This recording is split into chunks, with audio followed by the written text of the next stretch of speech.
এঁচোড় অনেক পুরানো রেসিপি। তো আজকে আমি বানাতে যাচ্ছি এঁচোড় চিংড়ি। জানি তোমরা অনেকেই খুবই ভালো রাঁধুনি। তো আমি আমার মতো স্টাইলে বানিয়েছি। আর দেখো, এঁচোড় কাটা কিন্তু অনেকেরই খুব প্রবলেম হয়। তো যাদের প্রবলেম হয় তাদের জন্য আমি কিন্তু বলছি। প্রথমে এরকমভাবে পিস পিস করে কেটে নেবে। তারপর এরকমভাবে খোলাটা ছাড়িয়ে নেবে। দেখবে খুব সহজেই খোলাটা ছেড়ে যাচ্ছে। আর খোলাটা ছাড়ার পরে এঁচোড়টাকে ভালোভাবে সিদ্ধ করে নেবে একটু হলুদ আর নুন দিয়ে। আমি এঁচোড় আর আলু একসঙ্গে সিদ্ধ করে ভেজে রেখেছিলাম। মশলাগুলো দেখে নাও: হলুদ গুঁড়ো, লঙ্কার গুঁড়ো, আদা রসুন যেটা পেস্ট করে রেখেছিলাম। আর আমি হলুদ লঙ্কা কিন্তু ভালোভাবে গুলে নিই জলের মধ্যে একটু। বাটা মশলা তো দিতে পারি না, তাই ওটা দিই। আর লাগছে এলাচ, লবঙ্গ, দারচিনি।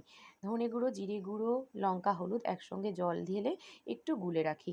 আর লাগছে পেঁয়াজ, লঙ্কা আর চিংড়ি মাছ। চিংড়ি মাছ কিন্তু আমি ভাজি না, আমি কিন্তু ওই কষার মধ্যেই দিয়ে দিই। কষানোর মধ্যে প্রথমে পেঁয়াজটা দিয়ে দেবো। পেঁয়াজ একটু বাটাও দিয়েছিলাম, তার মধ্যে দিয়েছিলাম ওই চিংড়ি মাছটা আর একটু টমেটো। একসাথে নাড়াচাড়া করে ভালো করে ভাজা ভাজা করে কষিয়ে আসলে, তেল ছাড়লে তখন কি করবে, ওই ভাজা এঁচোড়টা আর হচ্ছে আলুটা একসঙ্গে দিয়ে দেবে।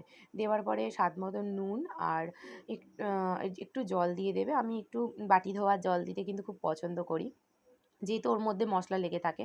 ব্যাস রেডি হয়ে গেল।